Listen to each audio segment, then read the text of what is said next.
Eu acho que foi 16 ou 4 vezes. Foi 2 ou 3 que eu vi? 2, eu acho. 2, né? Eu pensava que era 3. Eu falei, essa aqui foi 2. Eu tava no saudade só. Quase que eu não terminei, não. E às vezes não termina tarde, e isso foi assim.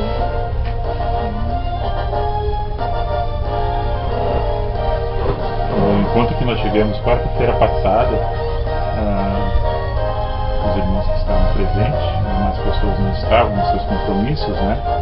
O Celso falou comigo daí que tinha entregas para fazer quinta-feira pela manhã, tinha chegado em Porto Alegre, então eu estava atarefado em Permancilei bordando camisetas, uniformes para uma empresa, né?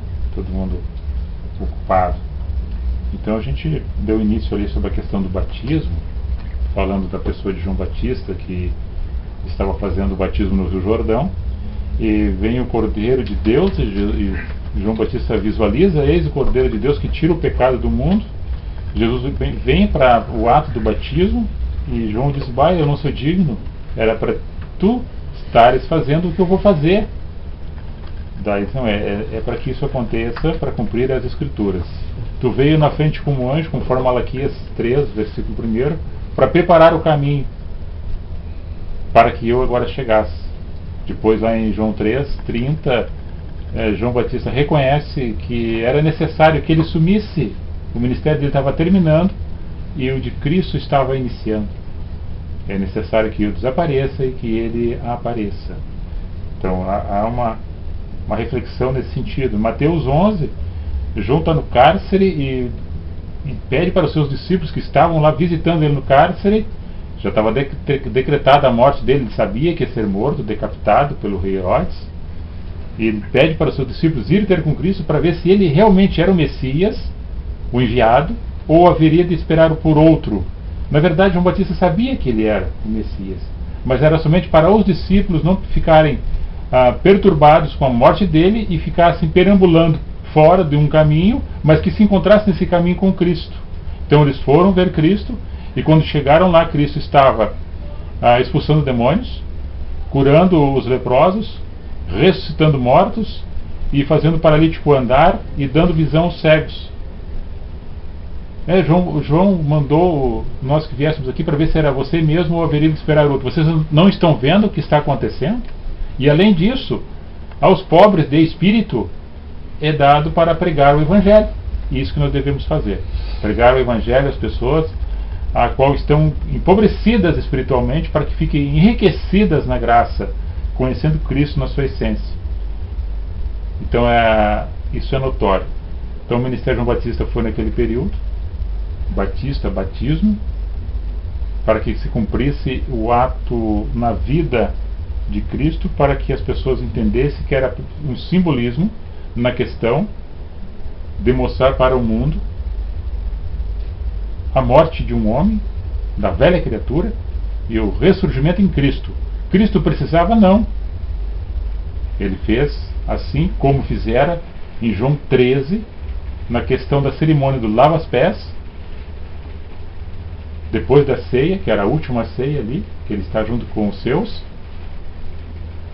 fazendo a ministração, e depois ele sai daquele local, prepara uma bacia com água, começa a lavar os pés dos apóstolos, e quando chega em Pedro diz: "Ô Senhor, não, eu que tenho que fazer isso contigo", da mesma forma como João falara com ele, né?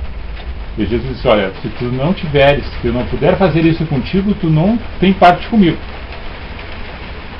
O que era esse simbolismo? O simbolismo é a preparação do pé daquele que ia pregar o Evangelho. Isaías 52, verso 7 diz: "Quão formosos os pés que anunciam as boas novas". E Paulo relembra isso em Romanos 10 e 15, essa mesma passagem, Isaías 52, verso 7. "Quão formosos são os pés que anunciam as boas novas". E as boas novas é o Evangelho. Nada há que uma boa notícia que não seja do Evangelho. Então estava preparando os pés deles ali, lavando simbolicamente, lavando os pés para preparar para o Evangelho. Quando Pedro entende isso, ele diz: "Não, quero que tu lave todo o meu corpo". Não, só os pés bastam nesse sentido. E quando nós falamos aqui, já falamos outras vezes, na outra oportunidade que tivemos, que O mergulhar em Cristo é não aceitar Cristo, já está mergulhado em Cristo, já está banhado por Cristo, já está lavado, está regenerado pela palavra que foi anunciada. Na verdade, já foi limpo pela palavra. Mas somente para testificar essa fé, para anunciar para ele mesmo e para as outras pessoas que estão vendo que ele é, que ele foi, que ele aceitou, ele vai mostrar para ele mesmo, no cumprimento das Escrituras, que ele quer batizar-se. E o batizar-se não quer dizer que tem que ser imergido.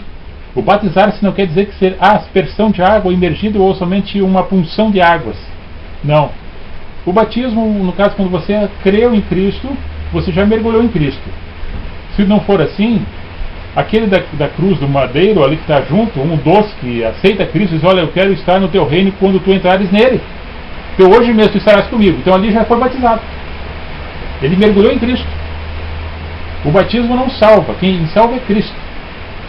O complemento somente da vida do cristão para as pessoas e para testemunho de fé, edificação na sua caminhada, ele morre e levanta-se uma nova criatura. Paulo, escrevendo aos Gálatas, capítulo 2, versículo 20, diz que agora eu estou crucificado em Cristo. Não vivo mais eu, mas Cristo que vive em mim. E esse viver em Cristo, e Cristo vivendo em sua vida, é o batismo. Simbolicamente agora se passa o batismo nas águas para testificar um ato de humilhação, de regeneração da velha criatura e o surgimento de uma nova criatura. Mas no momento que ele aceitou Cristo, ele verbalizou ou mentalizou Cristo na sua essência, na sua vida, no seu coração, ele já está sendo transformado ou renovado a cada dia em uma nova criatura. E somente eu complemento para que ele tenha isso em mente e nas outras pessoas que estão vendo ou observando, que fez parte da história dele, aquele ato que Cristo fez lá no Rio Jordão também agora ele está fazendo, sendo em águas paradas, sendo em águas correntes, seja numa poça d'água que pega com a mão e derrama por cima ali, conforme aquele que nós falamos em Atos 8, daquele mordomo de rainha de Candace, que estava peregrinando a Jerusalém, fazendo o rito, fazendo uma questão de sacrifício, uma questão de costume, de tradição, fazendo o rito anual de sacrifício, chegando em Jerusalém, fazendo suas ofertas, suas oferendas. Quem judeu, que não era judeu, mas fazia porque o judeu fazia, aprendeu a fazer uma peregrinação. Mas quando Felipe tem um encontro com ele e explica a palavra para ele, no entendimento de que ele lia as Escrituras e não entendia o que estava escrito, então por isso que as pessoas muitas ainda não entenderam porque não leem, e quando leem não tem quem explique. E a fé pelo ouvir e ouvir a palavra de Deus, Romanos 10 e 17. Então nessa palavra que nós estamos anunciando, que foi anunciada para tantos outros, e tantas outras pessoas que realmente se converteram e nasceram de novo, uma nova criatura, não somente com um simbolismo, mas que realmente limpado, lavado, transformado, regenerado, santificado na pessoa de Cristo Jesus. É esse evangelho tão simples que nós estamos anunciando. É esse evangelho sem barganha, sem tomar lá da cá, sem fazer um voto, sem fazer uma peregrinação em tal lugar, sem fazer uma corrente de tantos dias, porque é a palavra que tu vai lendo, vai entendendo, vai comendo ela a cada instante, a cada momento. Em João 6, Cristo disse para aqueles seus discípulos e para os judeus que estavam ali: eu sou o pão da vida descido do céu, eu renovo a cada dia. O maná que Moisés lá orou e Deus cresceu, ele tinha que ser comido no mesmo ato, no mesmo momento. No outro dia já não servia para mais nada, que apodrecia. Eu sou esse verbo, essa carne. Quem não comer da minha carne, da palavra, eu vou estar falando, não tem parte comigo. Quem não tomar dessa água, ou ser lavado dessa água, ou não tomar desse sangue, é o meu sangue derramado na cruz do madeiro, simbolicamente é a palavra. Quem não entender isso, não tem parte comigo. O judeu foi muito forte pela palavra, porque muitos estavam seguindo ele já pela multiplicação do pão e do peixe. Ele tinha feito um milagre de várias pessoas. E aqueles alguns estavam seguindo ele porque queriam comer mais pão e peixe. Mas não a palavra que ele estava anunciando. Não a palavra que ele estava anunciando. Tanto é que ele falou dessa palavra, ficou muito forte para os judeus e muitos se dispersaram. E Jesus disse para os apóstolos: vocês querem ir também? Pode ir. Aí Pedro fala, é 6, 67, 68, 69, ali adiante, ele diz: Senhor, nós sabemos que Tu é o Filho de Deus. E para onde iremos nós? Porque somente Tu tens a palavra da vida eterna. essa palavra que nós estamos anunciando, que é simples, é tão simples, que os homens aí, nas suas reuniões, têm colocado muito misticismo, muita crendice, muita superstição, e as pessoas ficam engodadas no sentido que, estando dentro, nós estamos congregados aqui, no caminho estamos congregados. Hoje encontramos um casal argentinos e congregamos com eles, sem se conhecer. Eles seguiram o caminho e nós vamos para casa. Há momentos de congregações. Congregar é estar em harmonia. Congregar é compactuar do mesmo amor, da mesma essência. Isso é congregar. Podemos estar congregados em desarmonia? Não. Se há desarmonia, não há congregação. Está congregado, está na mesma fé. Por isso Efésios 4 e 5 fala: um só Senhor, uma só fé e um só batismo. Aí fala-se da criança. A criança não tem razão, não tem entendimento, é levado pelos pais para o batismo. E se fala, né, que tem a congregação católica romana que faz isso, faz a aspersão de água sobre a inocência da criança. Na verdade é para complementar o batismo. A criança está completando o batismo, porque ela não há necessidade de ser. Porque Jesus disse, pegou um menino de 6, 7 anos e botou no seu colo e disse: olha, se vocês não se converterem como uma criança, não se transformarem em uma criança na sua inocência, vocês não verão o reino dos céus. É simples de entender. Depois, quando é dito em Marcos 16:15, olha, aquele que crer e for batizado é salvo. O crer é salvo. O ser batizado é somente um complemento. Porque o crer é o que entendeu. Ele entendeu e é batizado. Agora, os pais que são testemunha do seu filho são se eles entenderam o Evangelho. A criança não morre pagã, de forma alguma. Se uma criança que não tem a sua razão, dentro da sua inocência, quando o adulto tem a razão e faz um monte de coisa errada, mesmo batizado, qual é a diferença? A diferença é que o que sabe está fazendo errado, ele está em pecado. A criança não. Quando a criança entender o certo e o errado, ela começa a cometer o certo e o errado. Daí tem o pecado. Até então não. Mas o sangue de Cristo nos purifica de todo o pecado. Não o sangue, é a palavra. O sangue derramado na cruz, todo nós cremos assim, que ele morreu e ressurgiu dos mortos e vive para todo o sempre. E quando nós cremos que ele morreu, nós morremos com ele. E que nós cremos que ele ressuscitou, nós ressurgimos também com ele. Essa é a nossa esperança. E eu quero compartilhar com vocês em João 3, vou falar de Nicodemos.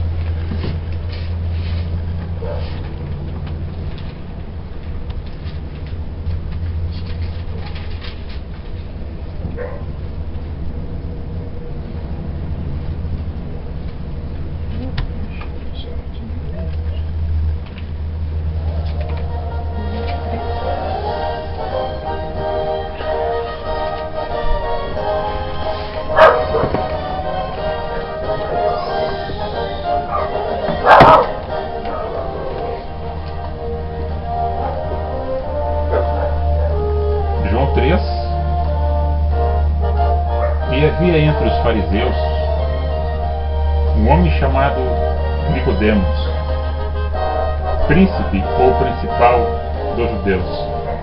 Ele foi ter de noite com Jesus. De noite por quê? Por que não foi de dia? Porque ele era judeu e se não pedia cada lei, talvez, mesmo que os outros livros. Sim, se escondendo, medo de represálias, preconceito. E disse-lhe: Rabi, ou mestre, bem sabemos que é ensinador, que é mestre, vindo de Deus, porque ninguém pode fazer tais sinais que tu fazes se Deus não for com ele. E Jesus respondeu e disse-lhe: Na verdade te digo que aquele que não nascer de novo não pode ver o reino de Deus. Aí disse-lhe Nicodemos: como pode um homem nascer sendo velho? Porventura pode tornar a entrar no ventre de sua mãe e nascer? O Nicodemos aqui não entendeu a palavra de Cristo, né? Jesus disse que ele tinha que nascer de novo. Toda pessoa tinha que nascer de novo para entrar no reino dos céus. Para entender esse reino, as pessoas têm que se regenerar. Ela tem que entender o reino dos céus. Os apóstolos estavam com Cristo, e Jesus relata isso, o evangelista Lucas escreve no capítulo 21, 17, na verdade, 17, 21, ele fala que eles estavam olhando com as questões à volta deles, falando sobre reino. Eles estavam assim: mas que reino é este? Onde é que está esse reino? Jesus disse para eles: esse meu reino que eu vos falo está dentro de cada um de vocês. Não é exterioridade. Então por isso a questão do batismo é uma limpeza regenerada de dentro da alma e do coração do ser humano. A exterioridade é somente um simbolismo para quem olha. Mas os frutos do Espírito, nós temos sempre falado sobre a questão dos frutos do Espírito, é que acompanha a vida do crente, daquele que crê. Ele não tem preocupação no sentido do que ele vai fazer, o que ele vai comer, como é que ele está andando na sociedade. Não. Porque na sua caminhada é natural que os frutos vão sendo produzidos porque ele está na videira que é Cristo. E quem está na videira que é Cristo Jesus, verdadeiramente ele é uma nova criatura, e em todo momento, em toda circunstância, ele vai produzir bons frutos. Isso é natural.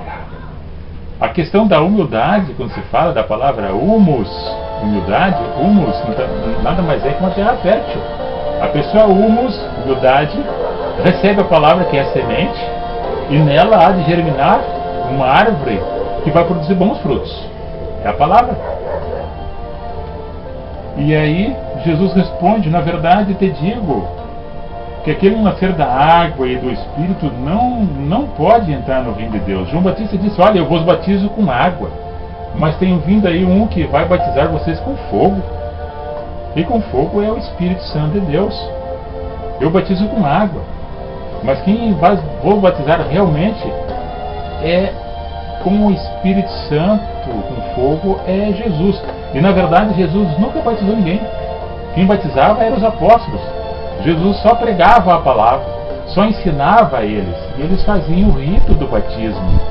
E quando ele disse para os apóstolos: eis, ficar em Jerusalém, fica aqui, aguarda, não se precipitem, porque dos altos dos céus vou mandar o Espírito Santo, o Consolador das vossas vidas, e vai testificar tudo isso que eu já vos tenho dito, para que quando isso acontecer, vocês lembrem dos meus ensinos, das palavras que eu já vos falei, para que vocês não fiquem aí titubeando para um lado e para o outro, que nem guia de cego, que não sabe para onde vai.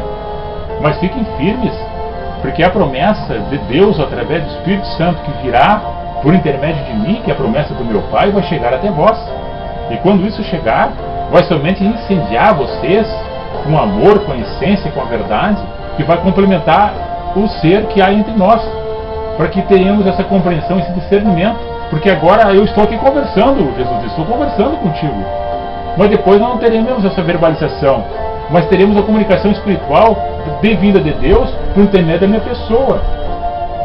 Porque a essência da palavra, que aqui João fala, olha, se fosse relatar tudo o que o Cristo fez, tudo o que ele fez, não tinha livro na terra que relatasse.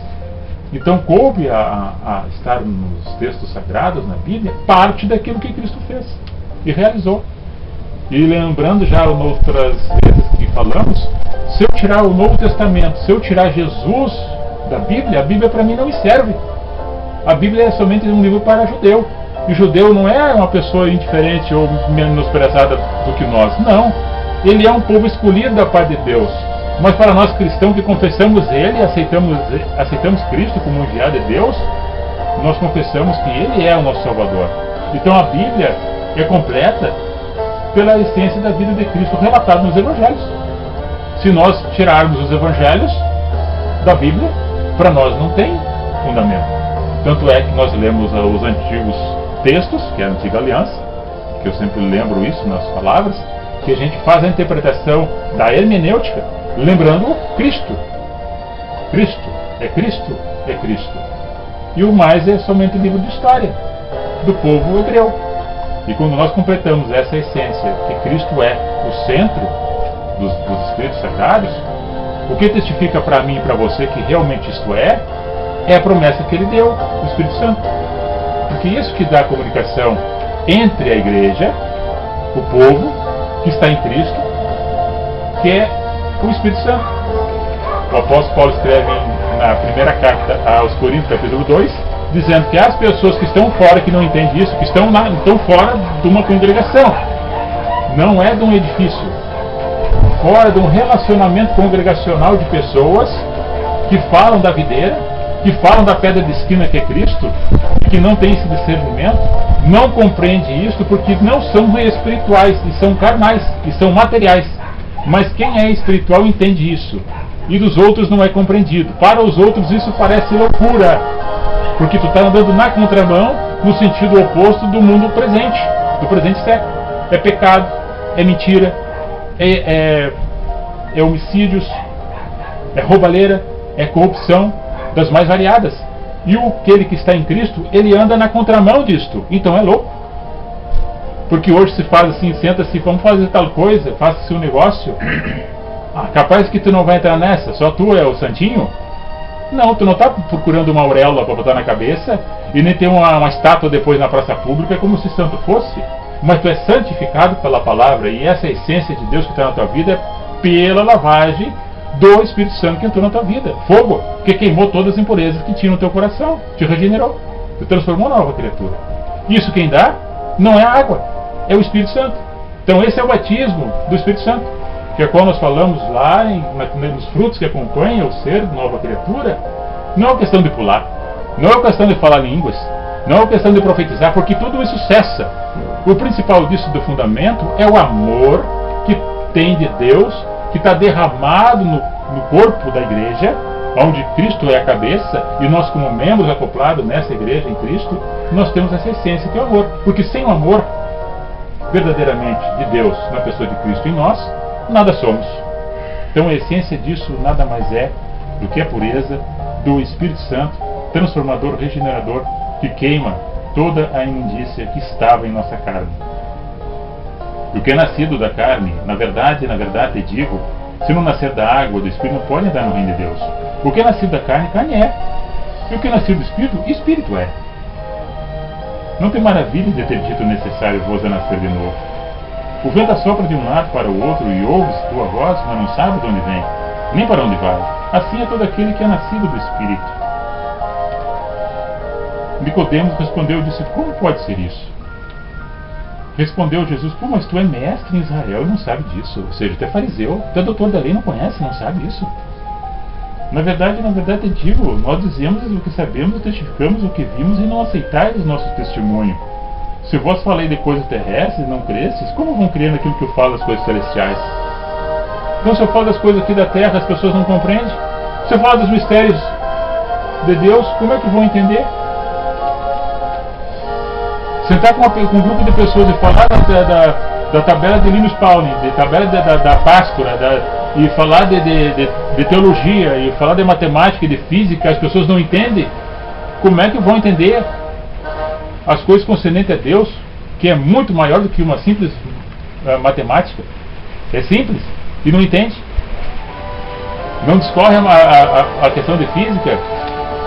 Mas aí o Evangelho veio para o simples de coração, de humildade de coração, de sentimento, não se soberbecendo na sua grandeza de diploma e certificado, não, porque a palavra veio para o pobre, para o rico, para o nécio, para o inteligente, veio para todos que aceitem. Não é posição social.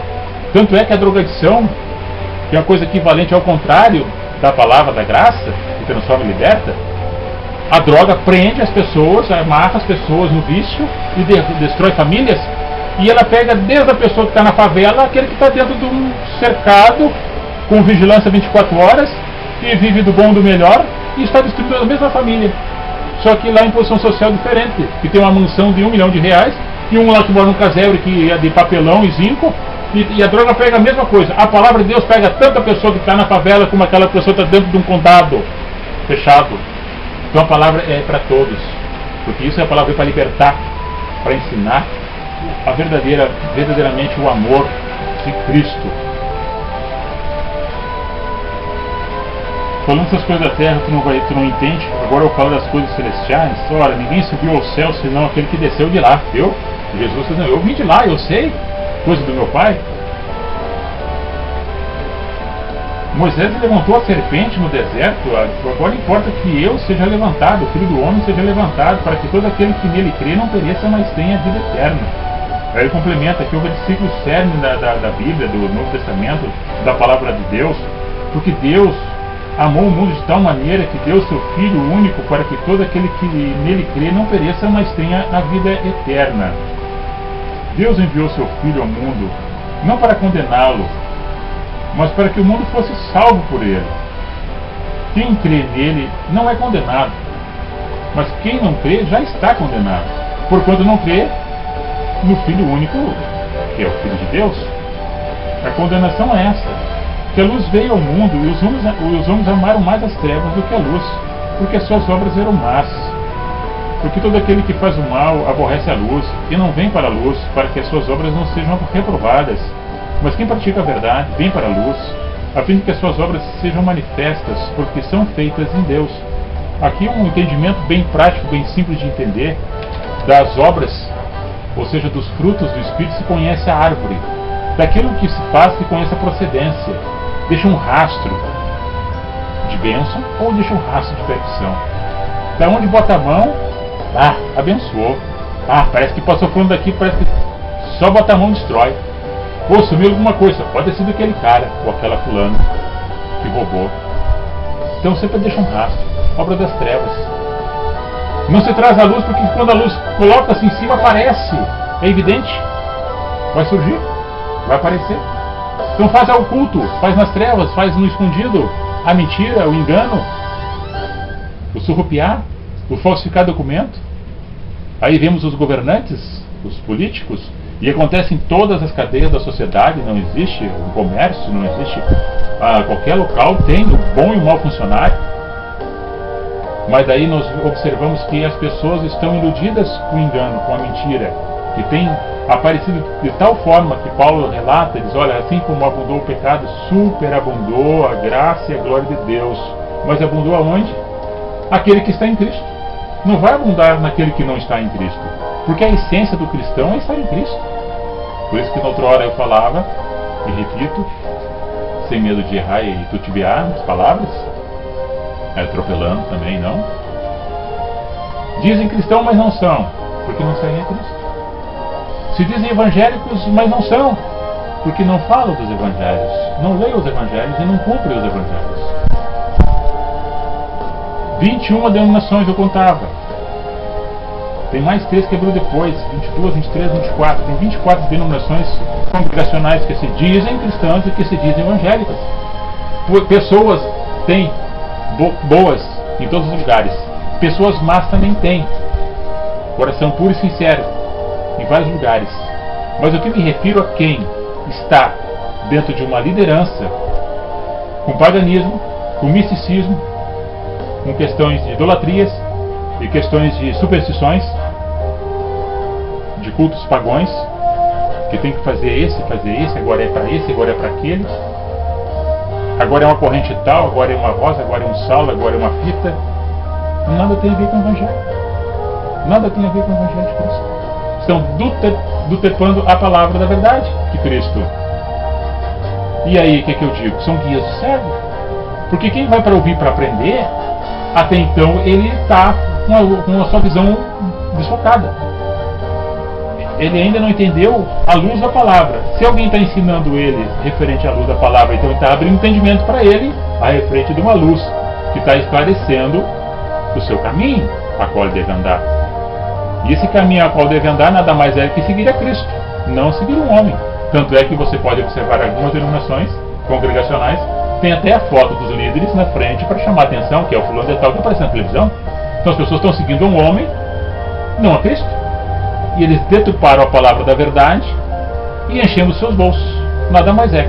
Por isso que nós falamos com firmeza, e alguns ficam até bravos conosco, Porque a verdade é contrária à mentira. E elas se chocam. Nunca vai estar no mesmo ambiente. A luz e a treva. Uma tem que se retirar para dar lugar à outra.